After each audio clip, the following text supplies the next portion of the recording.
Good evening, I'm Sarah Chitrakar and these are the headlines of the hour.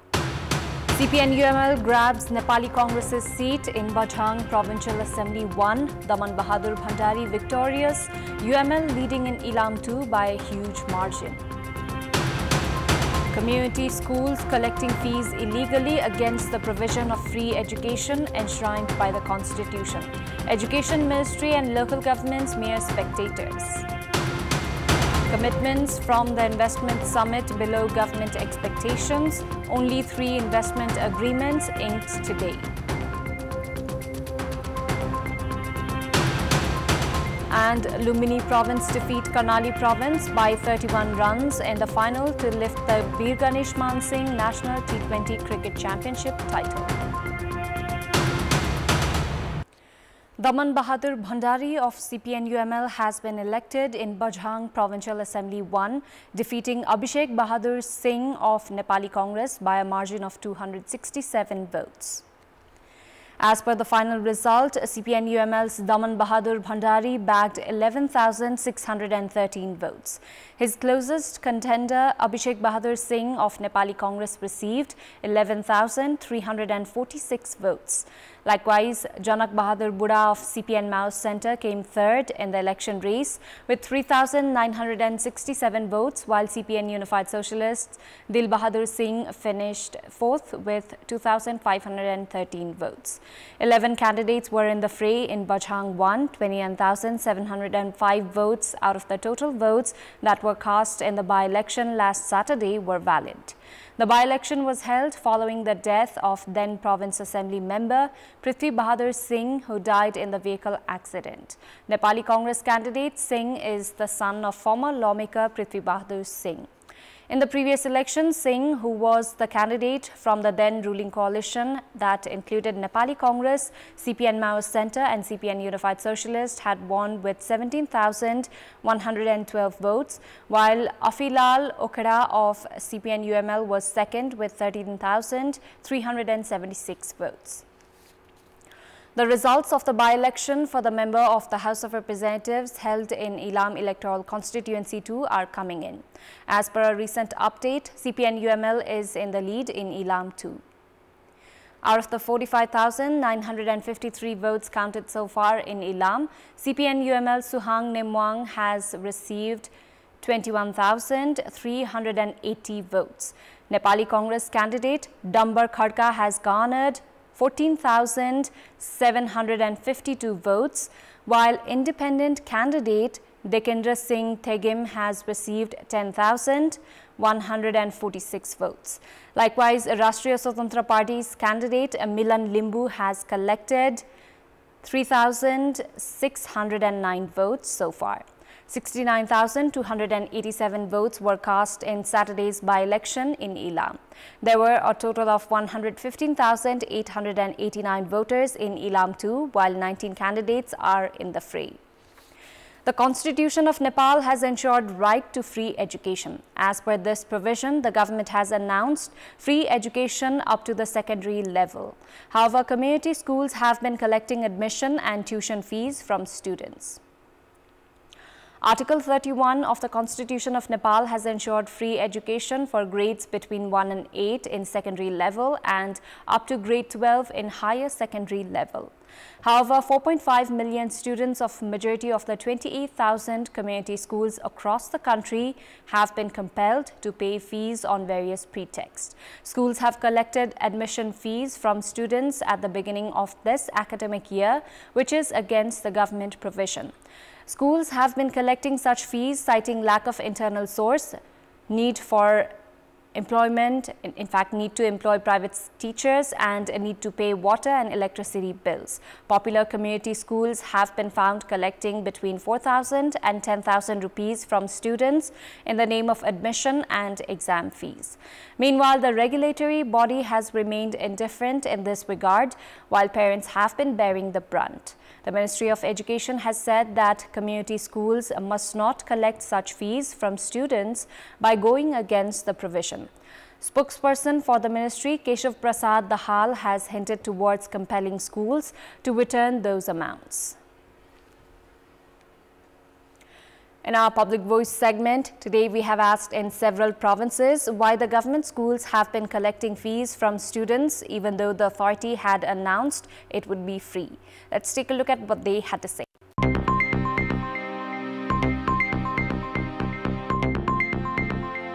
पर्याप्त मात्रामा शिक्षकहरुको व्यवस्था गर्न नसकेका कारणले लिएको हो जस्तो लाग्छ। विद्यालय व्यवस्थापन गर्नका लागि सरकारले पर्याप्त बजेट नपठाएकोले त्यही भएर विद्यार्थीसँग शुल्क लिएको हो। स्कुलले चाहिँ अब केही सृजनात्मक कामको लागि भनेर पनि लिएको हामीले थाहा पाइरहेका छौं। शिक्षकहरु पनि एक्स्ट्रा राखिरहेको हुन्छ।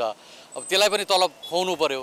त्यो कारणले नै विद्यालयले शुल्क उठाइरहेको छ। सरकारले नलिने भनेको छ गरे नि भन्न त अब किन हामी दुखीजले क्याइ गर्ने थाहा पाइनु छैन अनि त्यहाँ उनलाई आफ्नो कमाई होला भनेर लिने हुन् क्या। यो सरकारले निशुल्क भनिसकेपछि यसलाई कहाँबाट कुन स्रोतबाट पूर्ति गर्नुपर्ने हो विद्यालयले पूर्ति गरेर यो निमुखा गरिब हाम्रा अभिभावकहरूलाई यो आर्थिक भारको चपेटामा नपर्दाखेरि राम्रो हुन्छ। सरकारले नै भने पनि भर्ना फी चाहिँ लिनु उत्तमै हो जस्तो लाग्छ। सरकारले अनुगमन नगरिदिएर अभिभावकहरू पीडित भएका छन्।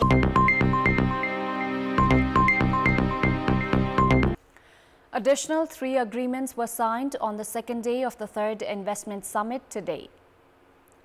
During the summit, an agreement had been signed between Nepal's Sakha Group and Hong Kong's Anfaman Group and Boa Hotel to build a wellness hotel in Gorusinghe of Kapilvastu at an investment of 100 million RMB or 1.84 billion rupees.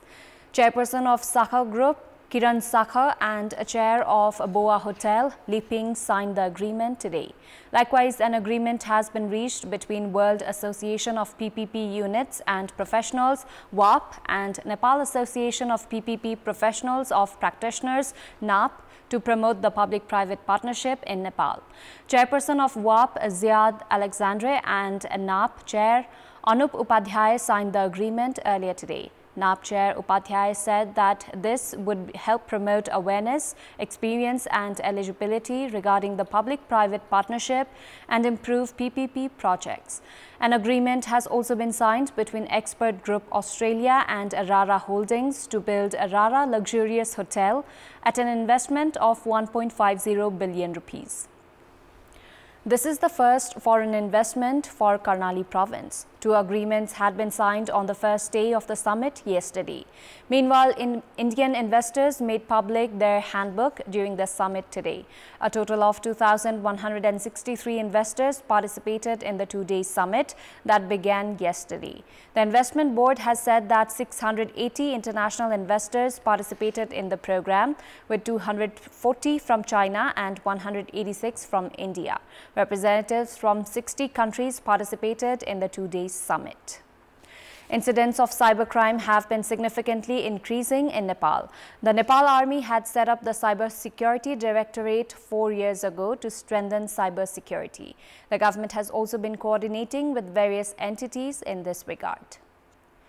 The incidents of cybercrime disturbing national security have been rising in recent time. Cyber attack in Nepal's central data center had been reported 2 months ago.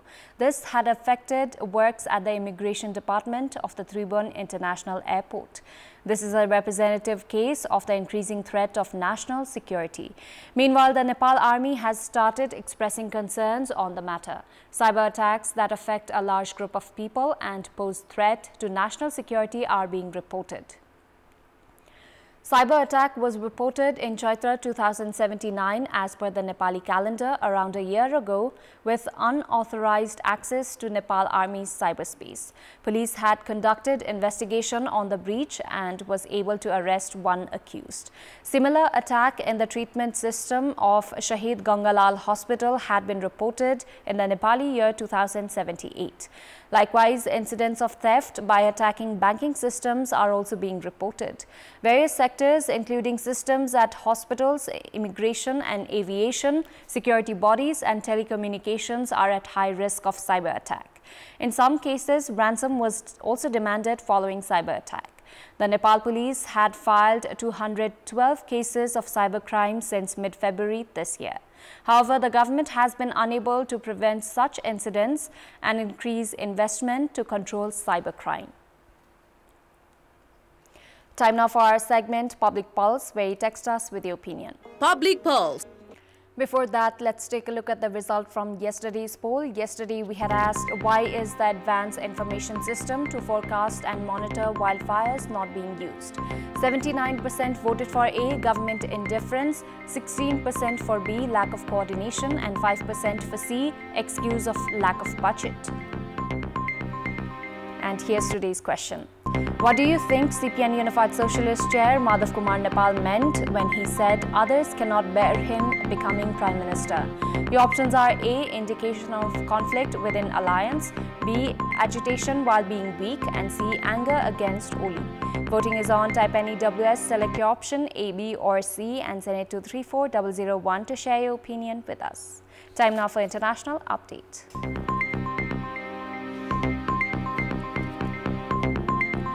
U.S. Secretary of State Antony Blinken has urged Hamas to swiftly accept Israel's latest and extraordinarily generous proposal for a Gaza truce to secure a release of hostages amid a diplomatic drive to end the war between Israel and Hamas. Hamas negotiators were expected to meet Qatari and Egyptian mediators in Cairo today to deliver a response to the phased truce proposal Israel presented at the weekend ahead of a threatened Israeli assault on the southern border city of Rafah. A source briefed on the talks said Israel's proposal entailed a deal to accept the release of fewer than 40 of the roughly 130 hostages believed to be still held in exchange for freeing Palestinians jailed in Israel, and a second phase of a truce consisting of a period of sustained calm, Israel's compromise response to a Hamas demand for permanent ceasefire. Sports News. Lumbini Province defeated Karnali Province by 31 runs in the final to lift the Bir Ganesh Man Singh National T20 Cricket Championship title. In the title decider played at the capital's Mulpani Cricket Ground today, Lumbini Province elected to bat first and posted a total of 116 runs in the stipulated 20 overs, losing 9 wickets. Opener Mrinal Gurung top-scored for Lumbini with a 30-ball 27. Virat Bhandari also contributed 26 runs off 23 balls, and Krishna Karki added 22 runs off 21 balls. Yunesh Thakuri with 3 wickets was the leading wicket taker for Karnali. Chasing a victory target of 117 runs, Karnali were bowled out for 85 runs in 15.3 overs. Bipin Shahi was the leading scorer for Karnali with a quick-fire 28 of 18 balls. Opener Bipin Rawal also added 23 runs and Dipendra Raut scored an unbeaten 12. All the other Karnali batters failed to reach double figures. Abhishek Gautam was the pick of the Lumbini bowlers, grabbing a fifer.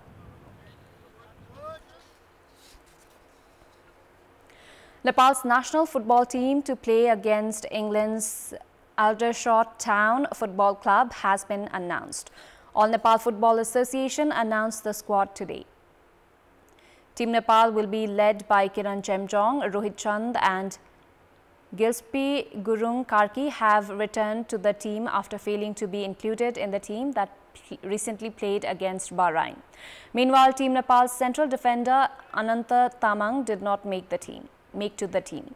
Nepal are scheduled to play against England's Aldershot Town FC on 6th of May next month. Team Nepal's defence includes Chiring Lama, Sanish Shrestha, Abhishek Limbu, Bishal Basnet, Bimal Pandey, Saubhagya Rai and Yogesh Gurung. Likewise, midfielders in the team include Fatehman Khale, Manikumar Lama, Bharat Khawas, Utsav Rai, Manish Dangi and Loken Limbu. Anjan Bista has been given the responsibility to lead the forward lineup. Anjan, who had played in the match against Bahrain, was on the pitch for only 9 minutes before getting injured. Along with Anjan, other forwards in the squad include Dinesh Henjan, Hisub Thapalia, Samir Tamang and Sanjeev Bista. Nepal Sports Journalist Forum Gandaki has made public the nominees for 4 categories of the upcoming Pokhara Sports Award scheduled for 10th of May next month. Organizing a press conference in Pokhara today, the forum made public the nominations for Player of the Year Male and Female, Emerging Player of the Year and Best Coach of the Year. Nominees for the Player of the Year Male award include cricketer Arjun Kumal, Pradeep Khadka from tennis and Himal Sunari from volleyball. Likewise, players that made the nominations for the Player of the Year Female Award are Anushka Sechan from archery, Aruna Shahi from volleyball and Sushmita Thapa Magar from ITF Taekwondo. The nominees for the Emerging Player of the Year Award include cricketer Jyotsika Marasini, Dilasa Rana from badminton and Badal Karki from athletics. Likewise, Best Coach of the Year award nominees are Neeraj Thapa from tennis, Ramesh Kesi from volleyball and Rijan Parajuli from cricket. The winners of the Player of the Year Male and Female Award will each receive an electric scooter, while winners of the Emerging Player of the Year and Best Coach of the Year awards will bag 35,000 rupees each in prize money. That's all for the moment. Thank you for watching. Good night.